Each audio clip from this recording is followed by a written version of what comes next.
ఓరిని మోసం సల్లగుండా వినోదం సినిమాల గనక ఉత్తుత్తి బ్యాంకు ఉత్తుత్తి పోలీస్ స్టేషన్లు పెట్టి కోట శ్రీనివాసరావును నమ్మించినట్టే ఉత్తుత్తి పెళ్లి చేసుకొని నమ్మించి నిండా ముంచిర్రట.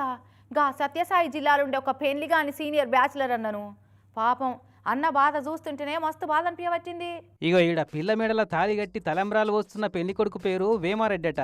ఏపీ సత్యసాయి జిల్లా హిందూపురం రాచపల్లట సొంతూరు. 40 ఏళ్ళు వచ్చినా పెళ్లి కాలేదట. ఇంకా ఊరోళ్ళు దోస్తులు సుటపోల సూటిపోటి మాటలు ఎట్లుంటాయో ఎరుకున్నదే కదా. అంకుల్ లెక్క అవుపడుతున్నావు, ఇంకెప్పుడు పప్పన్నం పెడతావు పిల్లగా అని సుట్టపోలంటే ఏమిరా వేమా సీటు కిందికి 40 వచ్చినా ఇంకా చేసుకోవా పెళ్లి అని దోస్తుగాళ్ళు అంటారు. నెత్తి మీద ఆల్రెడీ అద్దెకరం కోత పడ్డది, ఆయనతో ఎకరం కోత అయ్యేదాకా చేసుకోవా ఏంది అని ఇంకొందరు. ఇక ఇట్లయితే కాదు, ఎట్టబెట్టి ఎవరినో ఒకరు చేసుకోవాలనుకొని భీమవరం బ్రోకర్లకు ఫోన్ కొడితే మా తాన పిల్ల ఉంది బాబు, కాకుంటే పేదింటి పిల్ల, ఎదురు కట్నం నువ్వే ఇవ్వవలసి వస్తుంది అని 5 లక్షలు అడిగితే లాస్ట్కు 4 లక్షలకు బేరం కుదిరిందట. వాట్సాప్లో పిల్ల ఫోటో పెట్టిర్రు. ఇక ముద్దుగానే ఉంది కదా ఎవరో ఒకరు తీయ అనుకున్నట్టుండు. డైరెక్ట్గా వస్తే మాట ముచ్చట చేసుకుందాం చూద్దు రమ్మని పిలిస్తే పోయిండు. కథం 4 లక్షలు అప్పటికప్పుడే తీసుకొని ఏదో కొంపలు మునిగిపోయినట్టే గుళ్ళె పెళ్లికి అప్పటికప్పుడే ఏర్పాటు చేసి పుస్తెలు కట్టించి మామ అనిపించురు గిట్లా. ఇక చూడు పెళ్లి డ్రామా ఎంత అద్భుతంగా రక్తి కట్టించురు అంతా గుడి.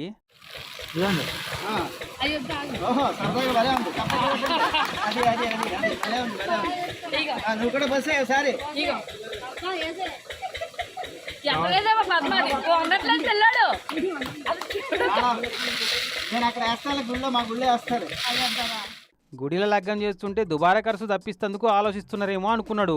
4 లక్షలు ఎదురు కట్నం అడిగితే పేదింటి పిల్ల కదా పుస్తల తాడో పట్టు చీరలో కమ్మలో కాళ్ళమేటలో ఖర్చుకో అనుకున్నాడు. ఇక వాళ్ళ తల్లిదండ్రులు ఎవ్వరు లేరంటే పిల్ల ముఖ్యంగాని తల్లిదండ్రులతో ఏం పని అయినా అనాథకు జీవితాన్ని ప్రసాదిస్తున్నా అనుకొని గర్వంగా ఫీల్ అయిండు. ఎట్ల పెట్టి పెళ్ళయిందే లెక్క, పిల్ల పేరు మల్లెమొగ్గ నా పేరు జమీందార్ అని మా ఊళ్ళ ముంగట నిరూపించుకోవాల్సిందే అని అన్నిటికీ కాంప్రమైజ్ అయిండు. మొత్తానికి పిల్లను ఏంటేసుకొని గర్వంగా గల్లెగిరేసుకొని సొంతూరులో అడుగు పెట్టిండు.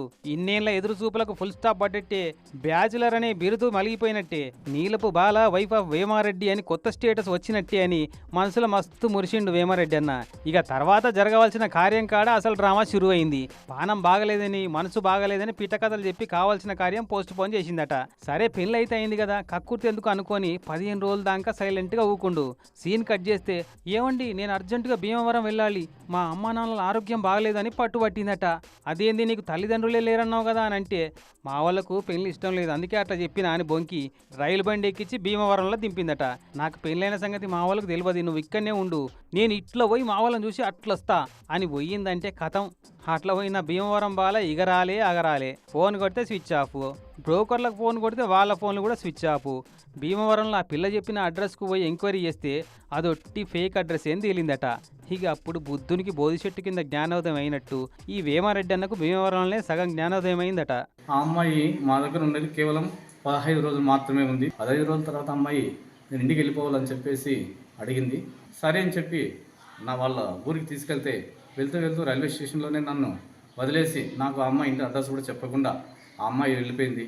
దాసి దయ్యాల పాలు చేసిరన్నట్టు ఇన్నేళ్లు ఆగి మోసాల పాలైతే కదా అని ఆయనత హిందూపురం రూరల్ పోలీస్ స్టేషన్లో కంప్లైంట్ ఇస్తే ఈ అన్న బాధ చూసి తప్పకుండా నీకు న్యాయం చేస్తామని హామీ ఇచ్చిరట పోలీసోళ్ళు. పెళ్లి కాకున్నా సరే లోకులు కాకులు లెక్క పొడిచినా ఓకే, కానీ సభ్య సమాజం ఏమనుకుంటుందో అని బలిమేటికి పెళ్లి చేసుకోవాలని నా లెక్క ఇంకెవ్వరు మోసపోవద్దు అని బాధపడుకుంటా చెప్తుండు వేమన్న.